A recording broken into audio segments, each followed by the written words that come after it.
sort of leverage did Griffin and the Pelicans have after the draft lottery, all the talk of the chaos in LA that really allowed them to get this deal done now and land this king's ransom for AD?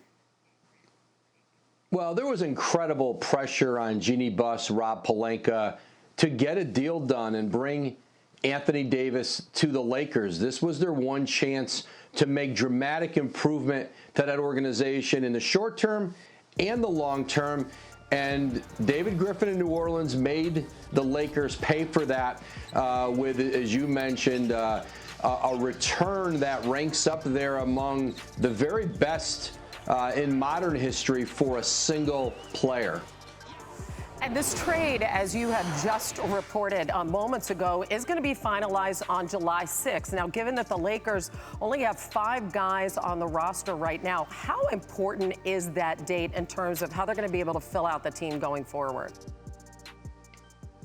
Well, Hannah, it impacts their cap space this summer in free agency with the deal being done on the 6th, the day that the moratorium ends.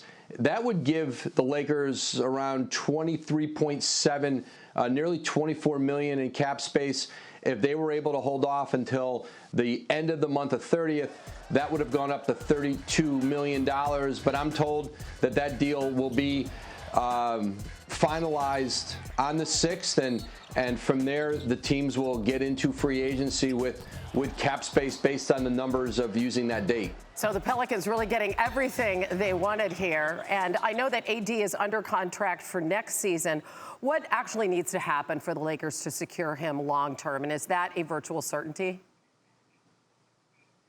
Well, I don't know that there's any certainties in the NBA, but Anthony Davis has indicated all along that he wanted to be with the Lakers and that he would sign long-term there. And that's partly what made the deal so impressive from New Orleans' point of view, was that they didn't have a lot of leverage out in the marketplace. Boston was interested. There were some other teams, but no one willing to give up everything that the Lakers did.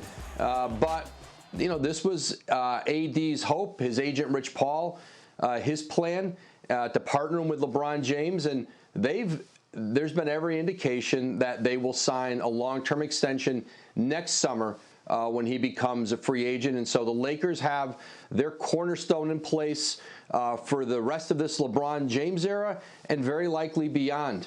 Yeah, and as you mentioned, there's the Rich Paul Clutch Sports connection with LeBron, so at least one would think that everyone would appear to be in lockstep on what's going to happen in the future. And then in the near future, what about the Pelicans, who obviously plan to take Zion with that top pick in the draft on Thursday night, but they now have the number 4 pick. So what's taking place with that right now?